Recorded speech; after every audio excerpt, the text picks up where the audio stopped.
Hello guys, welcome back to the channel. तो दोस्तों, आज हम लोग इस वीडियो में बात करेंगे आईफोन 15 सीरीज़ के मेजर अपग्रेड्स और चेंजेस के बारे में। और मैं इस वीडियो में आप लोगों को बताऊंगा क्या मेजर चेंजेस होने वाले हैं आईफोन 15 सीरीज़ में कंपेयर टू आईफोन 14 मॉडल्स। तो चलिए ये वीडियो स्टार्ट करते हैं।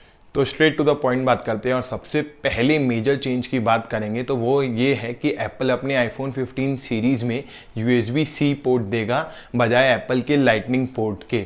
और ये ऐसा इसलिए हुआ है कि एप्पल फोर्स कर दिया गया है EU की तरफ से, क्योंकि EU ने एक ऐसा लॉ पास किया था 2020 में, जिसमें लॉ में ये कहा गया था कि जो भी वायर्ड डिवाइसेस हैं जिनमें यानी कि वायर्ड चार्जिंग होती है उनमें USB-C पोर्ट देना मैंडेटरी है अगर आपको अपने प्रोडक्ट्स यूरोपियन कंट्रीज़ में सेल करने हैं तो जब से ये लॉ पास हुआ है तो बेसिकली एप्पल फोर्स हो गया है कि उनको अब USB-C पोर्ट्स आईफोन में लाने ही पड़ेंगे। हालांकि ये चेंज लाने के लिए एप्पल के पास 1 साल और है, अगले साल तक, लेकिन माना जा रहा है कि एप्पल इसी साल से ही अपने आईफोन 15 सीरीज़ लाइनअप में ये चेंज ला देगा।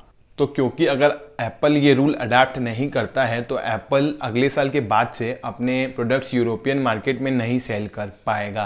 तो ये एक बेसिकली ऐसा चेंज है जो एप्पल को लाना ही पड़ेगा ना चाहते हुए भी, क्योंकि जो यूरोपियन कंट्रीज़ है वो वहाँ पे एप्पल का एक बहुत बड़ा मार्केट शेयर है, तो एप्पल को ऐसा करना ही पड़ेगा। और मेरे हिसाब से ये आज नहीं तो कल होना ही था, क्योंकि फ्यूचर तो देखो USB-C है और एप्पल के बाकी सारे काफ़ी प्रोडक्ट्स भी जैसे कि आईपैड एयर और बाकी सारे मैकबुक्स भी USB-C आजकल यूज़ करते हैं। तो कहीं ना कहीं एप्पल भी उसी फ्यूचर की तरफ जा रहा था, पर ये चीज़ अब आईफोन में भी होने जा रही है। सेकेंड मेजर चेंज की बात करें तो वो ये है कि आईफोन 15 सीरीज़ की पूरी लाइनअप में अब डायनेमिक आइलैंड फीचर आने वाला है। और अगर कंपेयर करें हम आईफोन 14 सीरीज़ से तो ये फीचर सिर्फ आईफोन 14 प्रो मॉडल्स में आता था, लेकिन अब ये फीचर पूरे आईफोन 15 सीरीज़ लाइनअप में कॉमन हो जाएगा। और अगर बात करें डायनेमिक आइलैंड की तो एप्पल ने बहुत ही स्मार्टली अपने आईफोन के बेजल को यूज़ करके एक ऐसा फीचर बना दिया जो अपने यूज़र्स को काफ़ी अच्छे तरीके से इंटरेक्ट करता है आईफोन के साथ। यही चीज़ मेरे ख्याल से एप्पल को एप्पल बनाती है, क्योंकि वो कुछ ऐसा करते हैं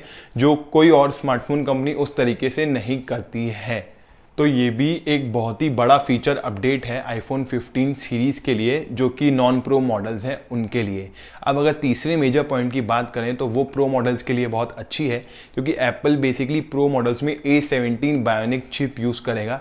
और बेसिकली ये जो चिप है ये 3 नैनोमीटर के फैब्रिकेशन प्रोसेस में बनेगी। मतलब वो इतनी छोटी है कि आप लोग अंदाज़ा नहीं लगा सकते। और बेसिकली इनके छोटे होने से इतना फ़ायदा होता है, आईफोन्स की बैटरी लाइफ बहुत इंप्रूव हो जाती है और बहुत ही ऑप्टिमाइज हो जाती है। और साथ ही साथ iOS 17 का कॉम्बिनेशन जो रहेगा वो बेसिकली प्रो मॉडल्स को एक किलर कॉम्बिनेशन बना देगा। और मैं अभी से ही क्लेम कर सकता हूँ कि ये दोनों का जो कॉम्बिनेशन है बेसिकली कोई और स्मार्टफोन जितने भी हैं मार्केट में कोई भी इस कॉम्बिनेशन को बीट नहीं कर पाएगा। तो ये तो था काफ़ी major hardware change pro models के लिए। लेकिन मैं आपको एक बात और बता दूं कि आईफोन 15 जो लाइनअप है 15 और 15 प्लस का, वहाँ पे एप्पल पिछले साल का ही A16 बायोनिक प्रोसेसर यूज़ करेगा। और कहीं ना कहीं एप्पल कंजूसी नहीं करे ऐसा नहीं हो सकता। और हालांकि ये सही भी है, क्योंकि अगर एप्पल उनको भी अपग्रेड कर देगा तो ज़्यादा डिफरेंसेस नहीं रह जाएंगे 15 और 15 प्रो में। तो उसके चक्कर में 15 के जो प्रो मॉडल्स हैं उनकी सेल काफ़ी ख़राब हो जाएगी, इसलिए एप्पल ना चाहते हुए भी ऐसा करता है। और अब अगर फोर्थ मेजर पॉइंट की बात करें तो आईफोन 15 सीरीज़ का जो कैमरा मॉड्यूल है वो अपग्रेड होने वाला है 48 मेगापिक्सल कैमरे के साथ। अगर मैं कंपेयर करूं पिछले साल के आईफोन 14 के साथ तो उनमें जो नॉन प्रो मॉडल्स थे 14 और 14 प्लस उसमें 12 मेगापिक्सल का कैमरा आता था और इसमें अब 48 मेगापिक्सल का कैमरा आता है।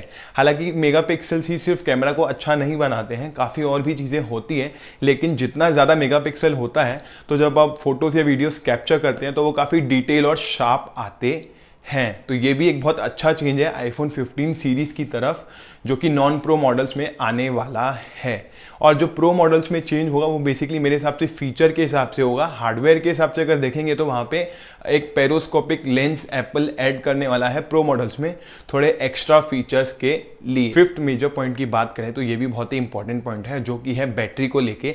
तो आईफोन 15 सीरीज़ की जो लाइनअप है इनकी बैटरी लाइफ एप्पल अपग्रेड करने वाला है 18% तक, यानी कि आईफोन 15 सीरीज़ की पूरी लाइनअप जो होगी उसकी जो बैटरी कैपेसिटी होगी वो 18% ज़्यादा होगी पिछले साल के आईफोन्स के कंपैरिजन में। और बेसिकली ये बहुत अच्छे तरीके से हेल्प करेगा, क्योंकि एप्पल हर साल जब अपना नया iOS 17 वर्जन देता है तो वो उसका भी ऑप्टिमाइजेशन काफ़ी अच्छा रहता है। तो सॉफ्टवेयर और हार्डवेयर का जो कॉम्बिनेशन है वो बेसिकली एप्पल को बहुत अच्छा एडवांटेज देता है और आपको एक्चुअली बैटरी लाइफ में मैं बता सकता हूँ कि डिफरेंस दिखेगा।